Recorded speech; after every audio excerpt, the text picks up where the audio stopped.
El exgobernador Emilio González Márquez acumula meses y meses de impunidad. Pese a que su administración fue señalada por irregularidades que tan solo en 2012 acumulaban más de 7,000 millones de pesos, fueron abiertas 60 averiguaciones, 2 exfuncionarios fueron procesados y 2 tramitaron amparos. Ante la Procuraduría General de la República hay 23 denuncias contra la administración de Emilio por presunta malversación de fondos, 21 de las cuales son del ejercicio del último año de su gobierno. La Contraloría Estatal presentó también 11 denuncias contra el pasado gobierno panista, pero hasta la fecha ninguna ha motivado llamar a cuentas al exgobernador.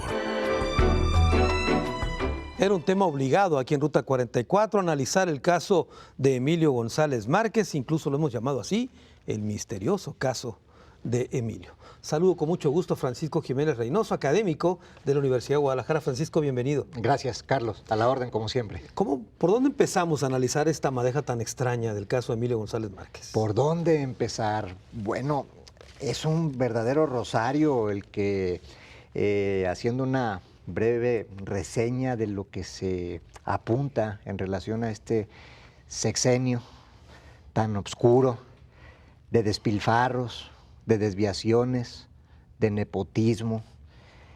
Recordar, cómo no, el famoso cheque para el templo, ¿verdad? Para el Santuario de los Mártires. Ahí acusé de recibido, por cierto, porque a mí me consultaron algunos medios si era correcto que el gobierno del estado de Jalisco podía hacer donaciones para el templo de los mártires, ¿verdad? A lo que yo señalé que era inadecuado, incorrecto e ilegal. En virtud de que vivimos en un estado laico, 1857, la separación iglesia-estado, y que incluso en la misma iglesia pues se reconoce que las cosas de Dios, las cosas de Dios, y las cosas del Estado, las cosas del Estado. Y pues entonces sí, a mí me tocó en parte su famosa mentada, ¿verdad? Porque yo fui de los poquitos, de los que él decía que éramos poquitos, que no éramos tan poquitos, ¿verdad? Claro. En realidad, cheques para telenovelas, recordemos. Recuerdo muy bien también el tema del intentona de un placazo innecesario, porque todos los jaliscienses teníamos placas. Y querían cambiarlas. Visibles, muy buenas, y querían cambiarlas, simplemente porque sí. Recuerdo que el entonces secretario de Vialidad decía, no, van a ver que pronto van a querer otras. Sácate, oye, no aguantó el pueblo, ¿verdad? Y hubo una manifestación masiva en el estado de Jalisco, el no al placazo, recordemos, y que hicimos los ciudadanos, fue un esfuerzo social que reculara.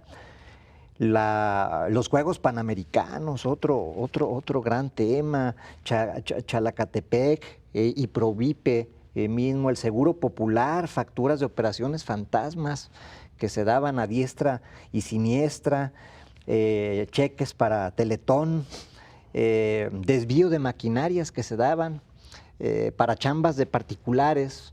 Y bueno, pues creo que fue una fórmula muy peligrosa para un pueblo como es el estado de Jalisco, una fórmula muy peligrosa, empresario político. Ahora, Francisco, tú eres abogado. A la luz del derecho, ¿tú encuentras una explicación lógica que después de estos atropellos no haya responsables? No, no la hay.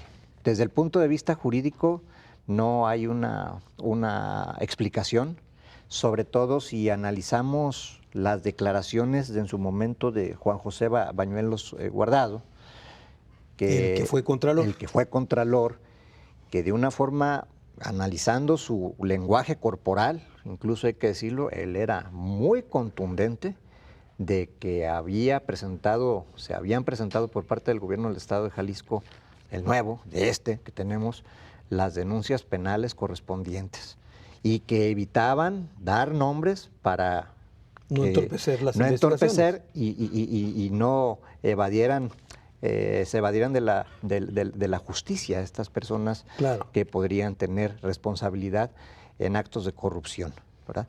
¿Y qué pasó ahí? Entonces es donde vemos lamentablemente que la justicia en Jalisco pues es solamente una palabra. Ahora, del listado que tú mencionaste de irregularidades, si escogiéramos al azar alguna, ¿encontraríamos delitos? Quiero pensar los Juegos Panamericanos, por ejemplo. Claro. Hay facturas a sobreprecio. De los Juegos Panamericanos hay varios derivados. Uno de ellos es el Elefante Blanco, que está aquí a 5 minutos, en Vallarta y Periférico, ¿verdad? Un inmueble de alrededor de 1,000 millones de pesos que fueron prácticamente tirados a la basura. Hay peculado, ¿no? Desvío de recursos de unas partidas hacia ese tipo de cosas. Que son tipos penales. Y en los tipos penales y en la tipificación de los mismos no hay para dónde hacerse desde el punto de vista jurídico. Desde otra óptica, que puede ser el político, que es lo que impera en México, pues hay muchas cosas en las que se pueden ir acomodando los políticos, ¿verdad? Claro. Vamos a continuar revisando, si te parece, toda esta lista. Francisco, tengo que hacer otra pausa y regreso con otro de nuestros invitados.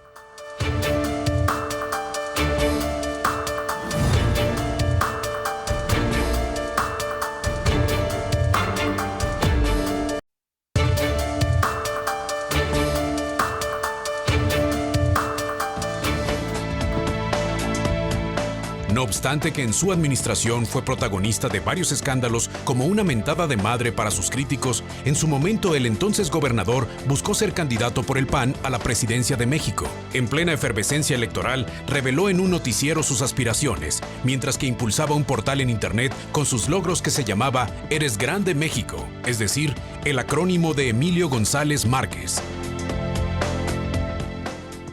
A ese nivel llegó el exgobernador de intentar buscar ser candidato de su partido a la presidencia de México. Saludo con mucho gusto a Julio Ríos, periodista, buen amigo y además autor del libro El cristero que quiso ser presidente. Así es, Julio.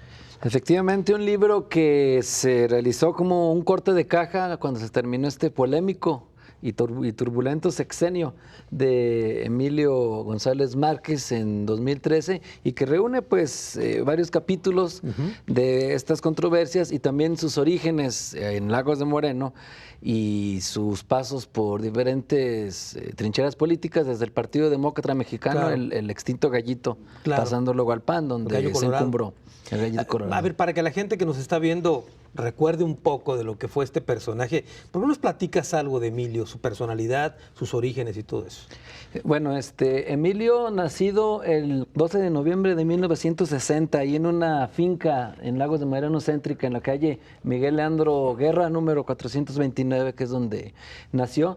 En Lagos de Moreno, pues este personaje crece en un contexto de pues una sociedad muy religiosa, muy conservadora, con un raigambre católico. Incluso entrevistándome con el cronista, uno de los cronistas de la ciudad, que es Mario Gómez Mata, explicaba que desciende de la familia Gómez Portugal, que es de las que fundó a la villa de Santa María de los Lagos y que además pues es de las que se enorgullecía de tener sangre ibérica. Incluso dice que en los siglos en que llegaron se practicaba incluso con esa familia la endogamia, dice Mario Gómez Mata, que es pues el casarse entre primos, entre parientes para no perder la sangre española y pues orgullosos del catolicismo.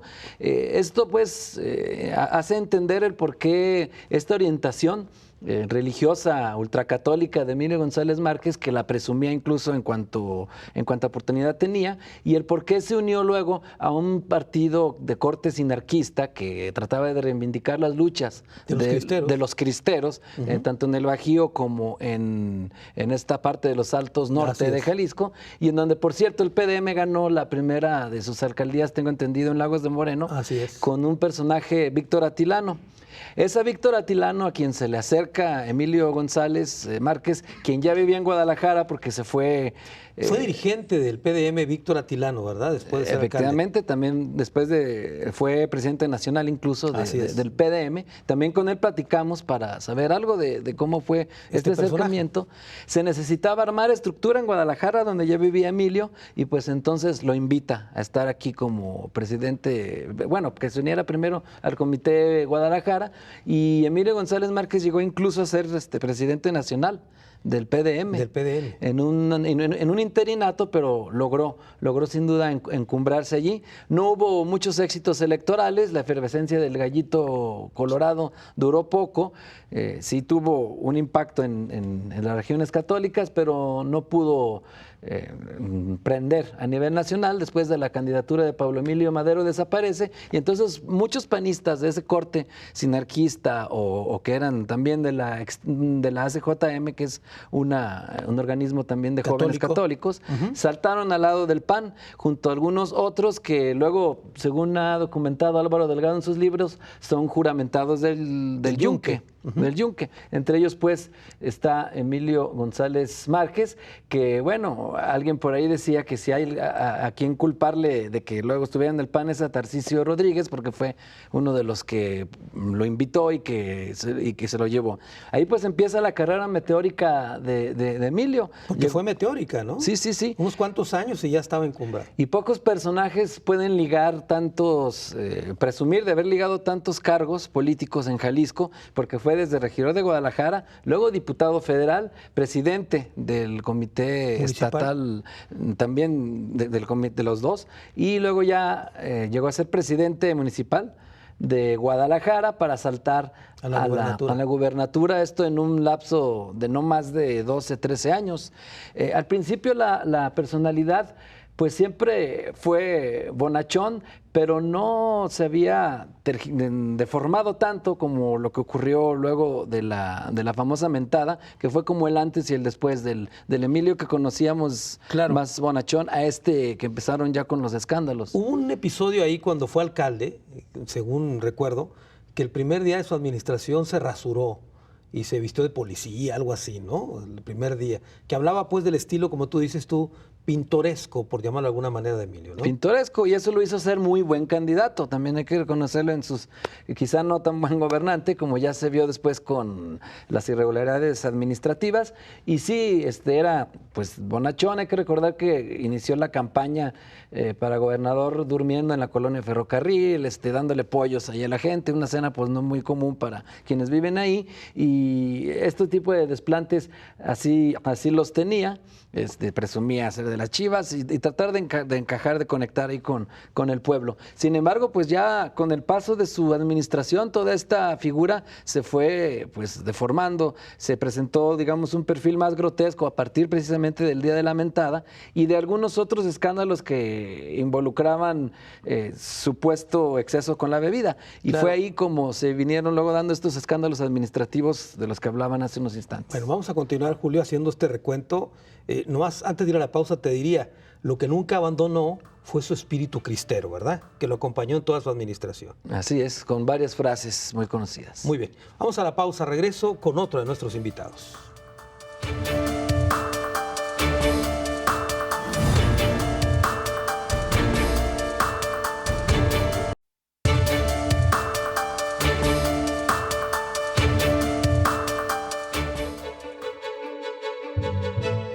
El que fuera director del CIAPA, Rodolfo Ocampo, fue el único funcionario de alto nivel en el gobierno de Emilio González Márquez que fue procesado por el delito de peculado. Ocampo desvió más de 280 millones de pesos del programa Todos con Agua de recursos provenientes del Banco Interamericano de Desarrollo, pero tras de permanecer 3 años y 4 meses en prisión, fue absuelto por un juez de distrito. Efectivamente fue el único funcionario de alto nivel que fue consignado, aunque ya recuperó su libertad. Saludo con mucho gusto a Gilberto Pérez Castillo, periodista, analista político y sobre todo un buen amigo. Gilberto, bienvenido. Gracias, Carlos. A ver, hay tela de dónde cortar para hacer el análisis del caso de Emilio.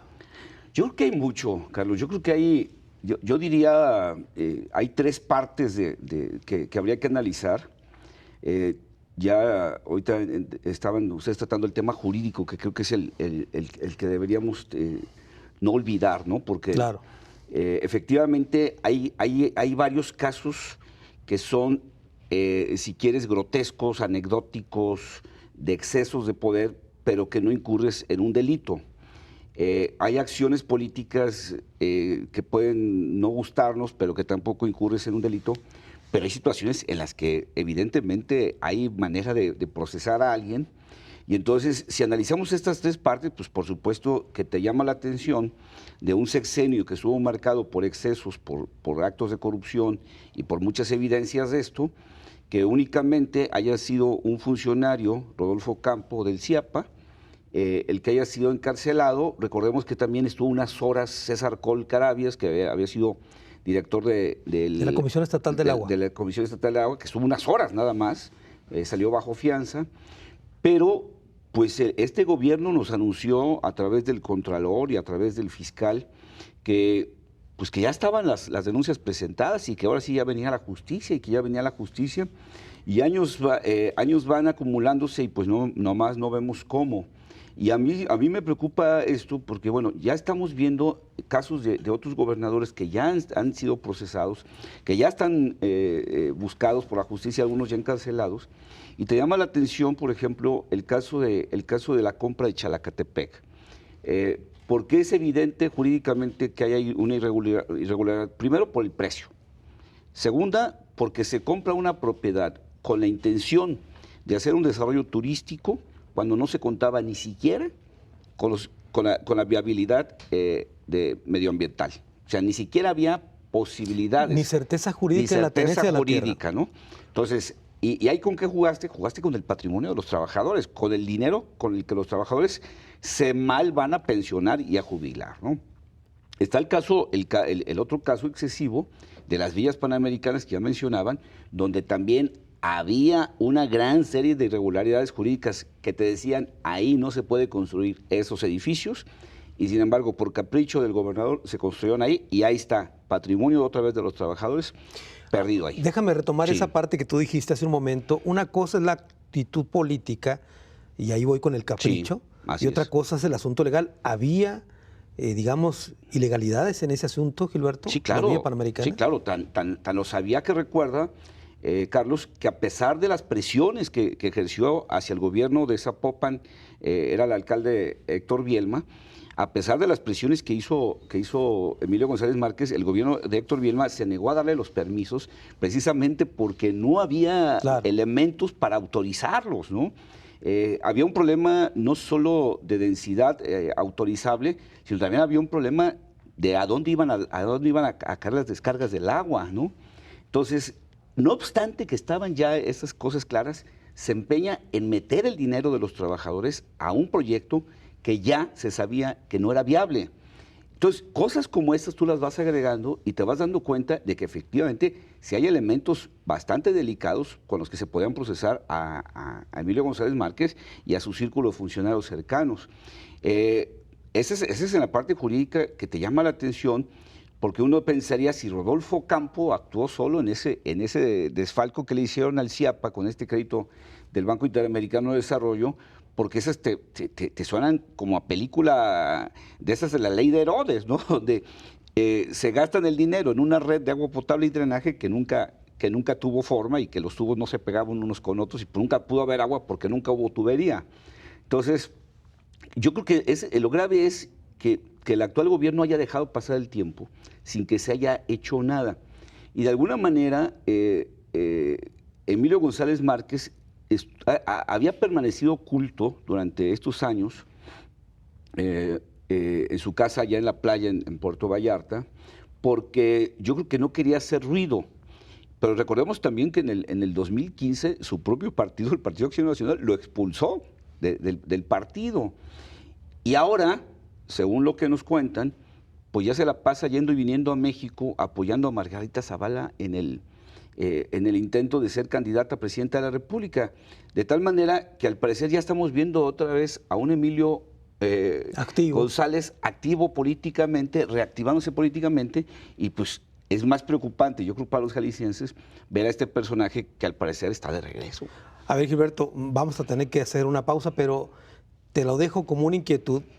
Podemos seguir haciendo una revisión de los evidentes, de las formas, digamos, tan caprichosas del gobierno de Emilio, pero yo te preguntaría, más allá de lo de Emilio, que revisáramos este gobierno. Claro. O sea, aquí lo preocupante no es lo que hizo el otro. Aparte de eso es qué es lo que ha dejado de hacer en torno a este caso.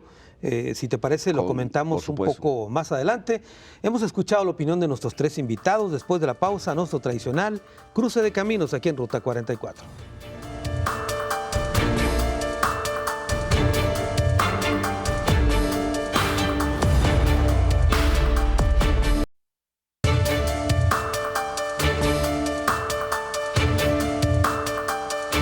El misterioso caso de Emilio es el tema que tocamos hoy aquí en Ruta 44. Hicimos un recuento muy general en torno a esta polémica administración. Francisco Jiménez, ¿algo más que quieras agregar de este recuento que hiciste, sino para entrarle ya al tema jurídico?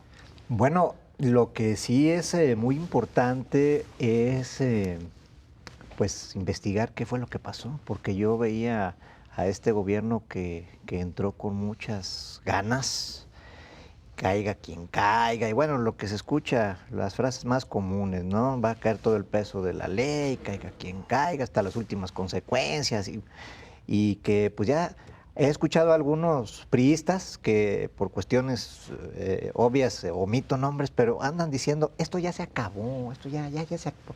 Pues si ya se acabó, pues ya que saquen sus cositas y que ya no vayan a cobrar, ¿verdad? Pero ni se ha acabado. Falta más de un año y hay muchos pendientes que este gobierno tiene que resolver, y que fueron electos, que tienen una fecha de entrada y que tiene este gobierno una fecha de término. Y su mandato dura hasta el último minuto del cual fueron electos, que son 6 años, cual ya se acabó, y muchos funcionarios andan con eso, ya se acabó, ya bajaron los brazos, ya andan bajando la cortina, dicen, y no es cierto, su responsabilidad es por 6 años. A ver, tú que eres abogado, ¿se tarda tanto integrar una averiguación, hacer una investigación, consignar un funcionario y conseguir las órdenes de aprehensión? Depende de qué país hablemos. No, pues estoy hablando de Jalisco. De Jalisco. Aquí la verdad predomina la política, está por encima de lo jurídico. Entonces, todo el andamiaje está estructurado para llevar a lo jurídico la voluntad del primer mandatario en turno.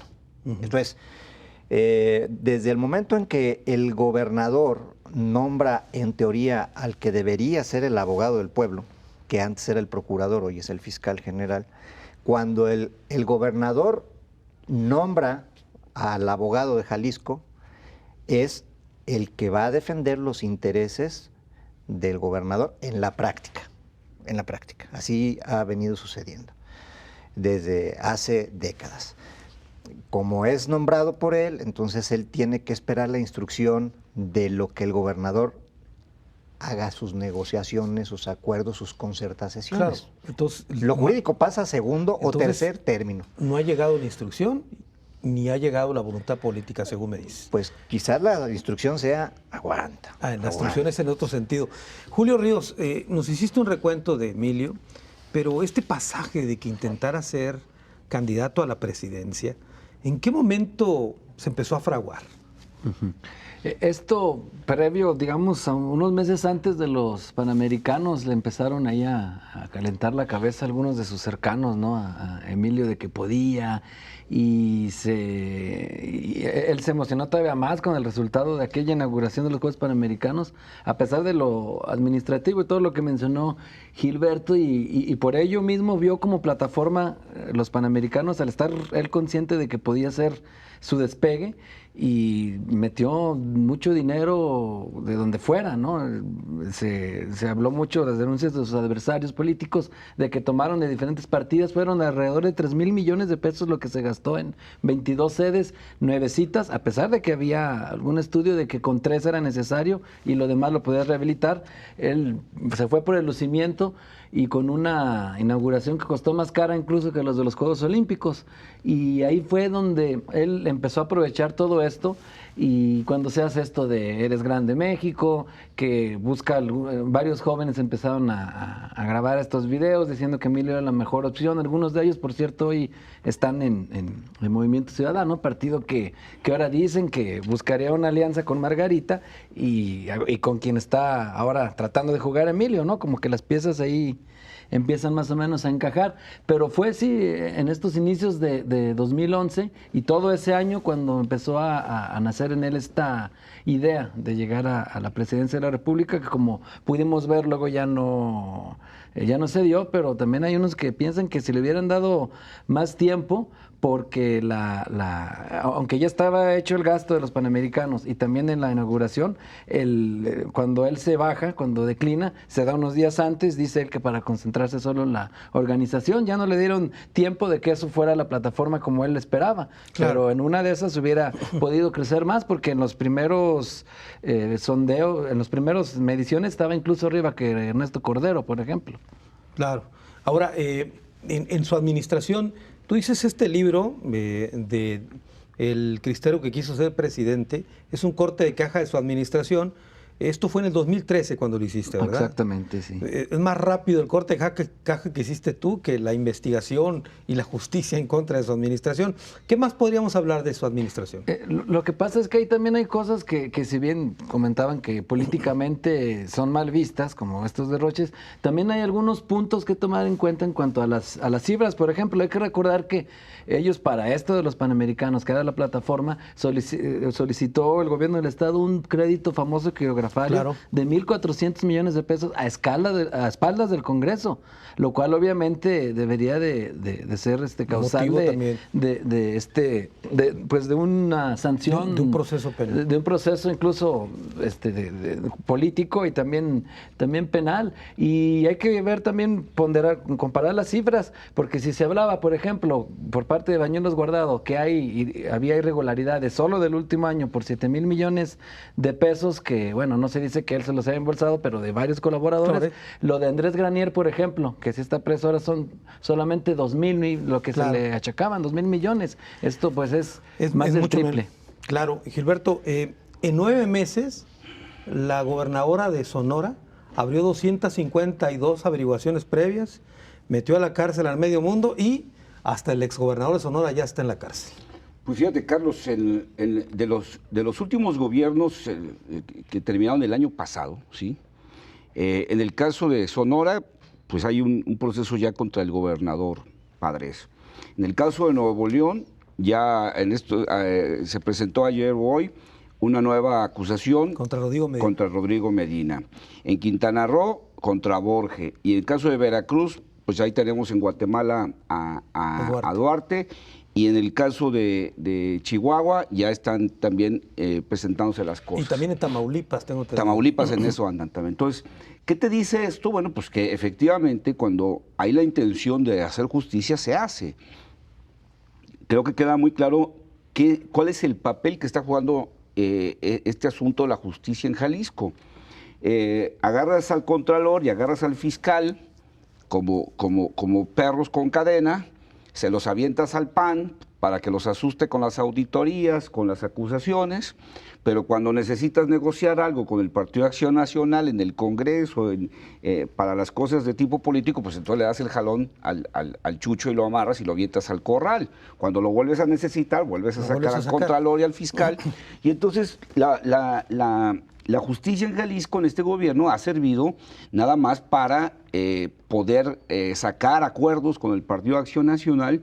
Digo, creo que no en balde a ninguno de nosotros nos extraña que el Partido de Acción Nacional parece que no existe como oposición en Jalisco, parece que no existen en el Congreso, parece que no existen en ningún lado.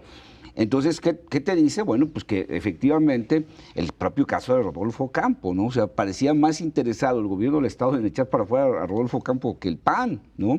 En el caso de César Coll, pues lo detuvieron unas horas y parece que el asunto ya se murió. Entonces, a mí me queda claro que está haciendo una función de negociación política la justicia en Jalisco.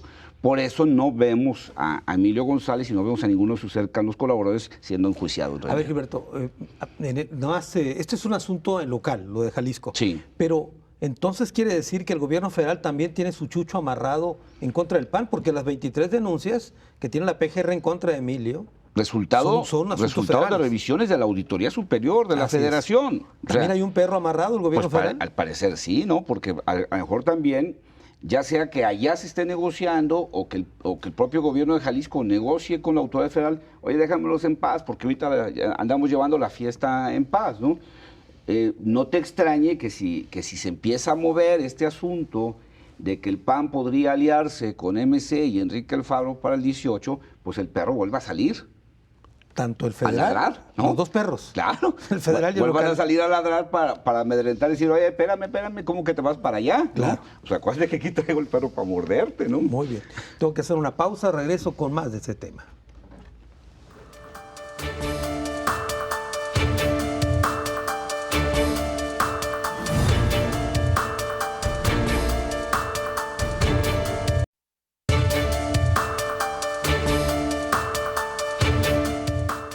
El misterioso caso de Emilio es el tema que tocamos en esta ocasión en Ruta 44. Francisco Jiménez, yo quisiera insistirte en el tema jurídico.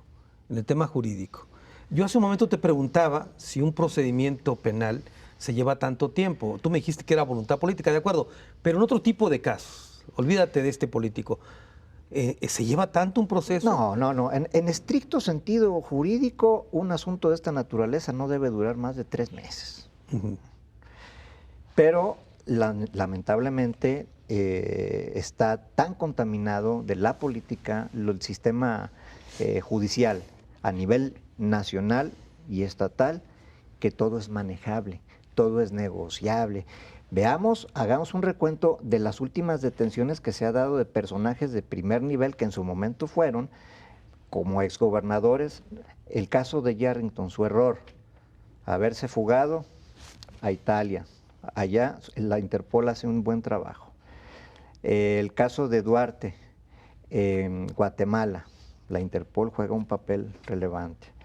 El caso del narcofiscal de Nayarit en San Diego con la policía estadounidense. Rodrigo Medina en Estados Unidos. Entonces, quiere decir eso que si hubiesen quedado aquí en México, aquí estuvieran felices y contentos. El error es haber salido del país. El caso de Reynoso, Armando Reynoso, de Aguascalientes. Yo creo que es el siguiente de la semana, o sea, como que o del mes, como que va a estar cayendo uno cada mes. Pero felicidades a la Interpol, ¿verdad? Porque hizo movimientos, compró de manera inexplicable, que dicen que es inexplicable, terrenos en Estados Unidos, por cantidades muy fuertes. ¿De dónde? ¿Verdad? Entonces, allá hay una investigación, y porque hizo movimientos en otro país, es que está siendo requerido de otro país. Pero si estuvieran en casa, aquí todos estarían felices y contentos, donde reina la impunidad en México. Julio Ríos, decía Emilio que él fue un víctima del error de diciembre y que perdió su casa. Incluso él vivía ahí por Avenida México, a espaldas de Galería del Calzado, ¿sí? Por ahí vivía con su mamá un tiempo porque perdió su casa. ¿Qué otros pasajes encuentras de este personaje? Sí, así es algo de lo que él decía para tratar de conectarse con la gente. Con la gente, aunque bueno, luego cayera a veces en incongruencias de decir, alguna vez hasta juarista se dijo, ¿no? Cosa que pues no conectaba. Pero de las cosas que tú investigaste de su persona, ¿era real o una leyenda urbana su afición a la bebida? Por ejemplo, lo que investigaste. Hay quienes comentan incluso que había a veces que tenía que ver con medicamentos también y con cosas pues personales de salud y que por eso la bebida no era algo que le hiciera tanto bien y no reaccionaba a su organismo como puede ser con cualquier persona que no está sometida a un tratamiento. Es algo de lo que se comentaba pues en parte de sus cercanos. Sí se platica de algunos pasajes así. El día de la mentada se dice que antes tuvo una reunión con consejeros del Instituto Electoral y pues dentro de la convivencia hubo algo de eso. Son asuntos a veces que muchos no quieren soltar la prenda por ser muy, muy personales, muy de la vida privada, pero pues sí se habla muchísimo de eso, y en el caso del video de la mentada, pues ahí ya se hace público y es evidente que lo hay. ¿Qué tanto afectaba eso en su desempeño de gobierno? Pues ahí hay quienes comentan que esto hacía que no estuviera tan conectado con lo que otros hacían y por lo tanto a veces de manera omisa dejó hacer mucho a varios de sus cercanos y de sus operadores con los resultados, con los hoyos financieros que ya pudimos darnos cuenta y que hemos detallado aquí durante este programa, por ejemplo. ¿Qué más haces el recuento aquí en tu libro de la administración de Emilio? Obviamente se hace el recuento de los donativos cuantiosos a la iglesia y a proyectos, no solo al Banco Diocesano, sino al famoso Santuario de los Mártires y algunos otros proyectos de cine católico, e incluso cuando alguna vez financiaron un taller para curar la homosexualidad, por ejemplo, vienen también algunos donativos a una televisora privada, esto con el fin de irse promocionando, que ahí hubo una entrevista, por cierto, con López Dóriga, de la que se dice entre los cercanos que obviamente también formaba parte de la plataforma preelectoral y que también un intercambio de favores por toda la publicidad pagada en este caso a Televisa, también lo hizo con TV Azteca y hasta con algunas televisoras internacionales de videoclips y de música, y pues también se relatan varios de estos capítulos de sus anécdotas, de sus puntadas a veces que tenía, y sobre todo pues es también un retrato de la descomposición del PAN, de cómo terminaron divididos los grupos. Se le echó mucho la culpa a Emilio de la derrota, aunque también, siendo honestos, fue una coyuntura nacional de la gente que ya no creía en el PAN. Hasta ahora pues siguen los grupos divididos entre quienes quieren la alianza con los naranjas y quienes no la quieren, y curiosamente los mismos que antes no quieren a Emilio son los mismos que ahora no quieren esta alianza. Desde entonces no ha podido sanar el partido de esta división y que digamos que tuvo su culmen con la derrota inmediata después de lo que ocurrió con este sexenio tan polémico. De acuerdo. Gilberto Pérez Castillo, falta muy poco para que termine la administración actual. ¿Tú abrigas alguna esperanza de que se llame a cuentas realmente a la administración de Emilio? No, mira, yo creo que si se quisiera ya se hubiera hecho, ¿no? O sea, efectivamente 4 años es muchísimo tiempo para armar una averiguación, para armar una investigación y para conseguir pruebas. O sea, si hay pruebas ya las tienen y no se han usado, ¿no? Todavía de vez en cuando, como decía Francisco, vociferan por ahí en el gobierno del Estado, sobre todo el fiscal, de que pronto van a ver que caerán cabezas y todo ese asunto, pero nomás queda en la pura bravuconada. No, yo no albergo esperanzas de que vaya a pasar no solo el que se haga justicia, sino el que tampoco se arreglen parte de los destrozos que dejó Emilio González. O sea, se está acabando el sexenio y el Parque Morelos sigue estando en el abandono. Un destrozo de Emilio González al no poder hacer ahí una de las sedes de los Panamericanos. Se está acabando el sexenio, las vías panamericanas siguen en el abandono y sin resolver. De Chalacatepec tampoco se ha resuelto de lleno. O sea, no hay resolución tampoco del tiradero que dejó. Las instalaciones de los Panamericanos pues, se usan para todo menos para lo que se suponía que iban a continuar siendo. Recordemos también, hay otros excesos que no hemos mencionado aquí, como el dinero público servía para regalarse, para empresarios, entre comillas, para pseudoproyectos importantes para Jalisco, entre comillas. Recordemos este edificio, el Mint, o Mind, que le dicen los que se sienten muy anglosajones, que está ahí cerca de Expo Guadalajara, un edificio que pagó el gobierno del Estado y que el usufructo total es para un grupo de empresarios afines a ellos. O sea, un edificio que pagamos los jaliscienses y que se usa como un edificio privado. Y bueno, pues recientemente ha abierto el famoso Palco, centro de espectáculos, donde el gobierno del Estado puso alrededor del 80% de la inversión a un grupo de empresarios y los dueños son los empresarios. O sea, nosotros los jaliscienses no tenemos ni una acción de ese negocio. Y bueno, ¿cuántas empresas fueron beneficiadas con cantidades millonarias de dinero para disque empujar este asunto de las industrias creativas? Y ninguna de esas empresas existe actualmente porque el dinero se los daban para que se lo embolsaran y obviamente para que retornaran una parte a los funcionarios que les regalaban ese dinero. Entonces, hay una serie de excesos que no se han arreglado, hay una serie de excesos que dejó Emilio que ahí siguen. No solo no se ha hecho justicia, Carlos, tampoco se han resuelto esos pendientes que dejó. Y eso es gravísimo. Tengo que hacer la última pausa, regreso a las conclusiones del programa.